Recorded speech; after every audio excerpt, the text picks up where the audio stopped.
অ আ ক খ কোনোবাই পাৰিছিল কোনোবাই নোৱাৰিছিল পৰাজনক মৰম নোৱাৰাজনকো দিছিল মৰম সেয়েহে আজি মানুহ গঢ়া মানুহজনলৈ অলেখ মৰম ৰাইজৰ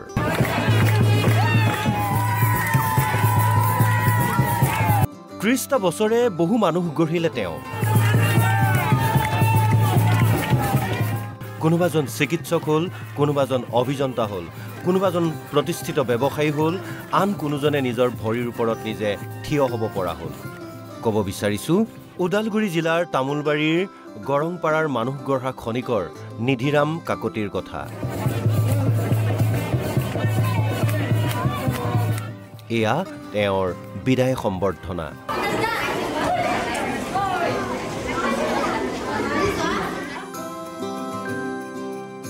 যি দৃশ্য ভাইৰেল হৈ পৰিছে সামাজিক মাধ্যমত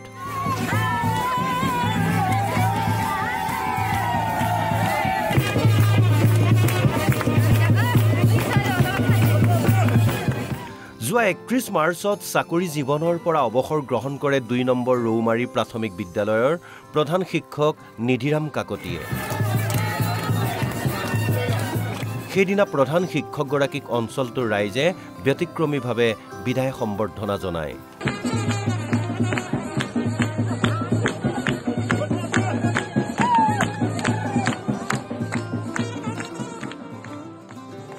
শিক্ষকৰ বিদায় নহয় যেন দৰাক আদৰি অনা হ'ল নিজ গৃহলৈ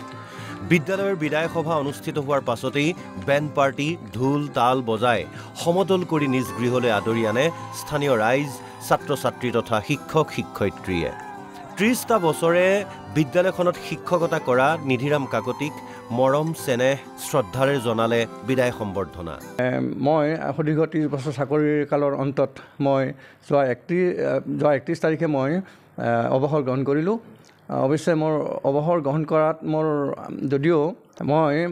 বিশেষকৈ যিখিনি ছাত্ৰ ছাত্ৰী ইতিমধ্যে মানে পাৰ হৈ গ'ল মই 97ৰ পৰা যিহেতু সেইখন স্কুলত সোমাইছিলোঁ ২ নম্বৰ ৰৌমাৰী প্ৰাথমিক বিদ্যালয়ত যিখিনি 97ৰ পৰা মই পঢ়ুৱাই তেওঁলোকক কিছুমান ডাঙৰ ল'ৰা মানে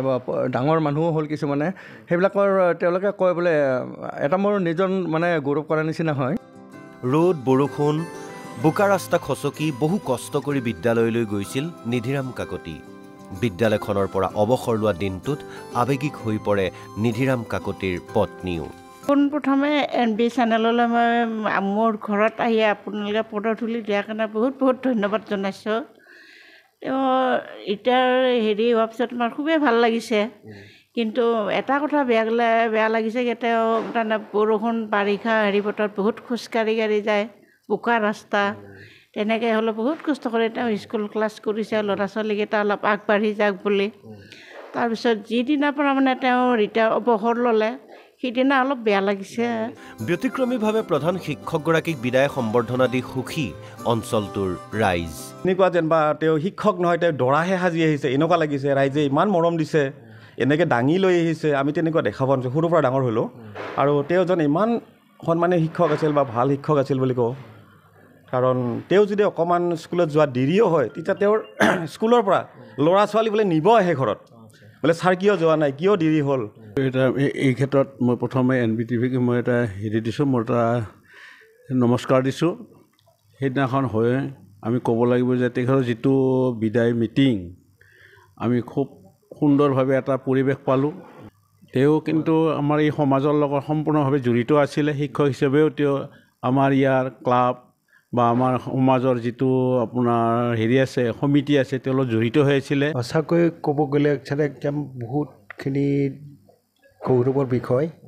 যেতিয়া নেকি আমি ২ নম্বৰ ৰৌমাৰী গ'লোঁ তেওঁৰ স্কুললৈকে ৰাইজ যেনেকৈ সমাগত হৈ তেওঁক যেনেকৈ বিদায় সম্ভাষণ দিয়াৰ কাৰণে আশ্বাস ৰাখি আছে আজি ঢোল পেঁপা লৈ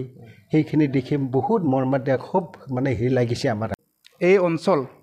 অতি পিছপৰা মানে অঞ্চল আছিলে য'ত নেকি আপুনি গাড়ী মটৰৰ কথা আপুনি ভাবিবই নোৱাৰে চাইকেলখন লৈও আপুনি যাব নোৱাৰা তেনেকুৱা এটা পৰিৱেশ আছিলে এই অঞ্চলত গতিকে সেই সময়তে তেখেতে ঘৰৰ পৰা প্ৰায় 23 কিলোমিটাৰ মানে দূৰত্বৰ স্কুলত চাইকেলেৰে তেওঁ অহা যোৱা কৰি দৈনিক তেওঁ স্কুলত অহা যোৱা কৰি তেওঁৰ যি নেকি কৰ্তব্য পালন কৰিছিলে বিদায়ৰ দিনা ৰভা দি ভোজ ভাতৰো আয়োজন কৰিছিল নিধিৰাম কাকতিয়ে প্ৰায় 400 লোকৰ বাবে ভোজৰ ব্যৱস্থা কৰে নিধিৰাম কাকতিয়ে। সঁচাকৈ এজন শিক্ষকৰ প্ৰতি থকা ৰাইজৰ এনে মৰম আন প্ৰতিজন শিক্ষকৰ বাবেই প্ৰেৰণাৰ উৎস। লগতে সোঁৱৰাই দিয়ে আন আন অঞ্চলৰ ৰাইজকো এজন শিক্ষকৰ প্ৰতি থাকিবলগীয়া নিজৰ দায়িত্ব, শ্ৰদ্ধা তথা কৰ্তব্যৰ কথা। গোৰেশ্বৰৰ পৰা দীপাংকৰ দাসৰ ৰিপৰ্ট, NB নিউজ।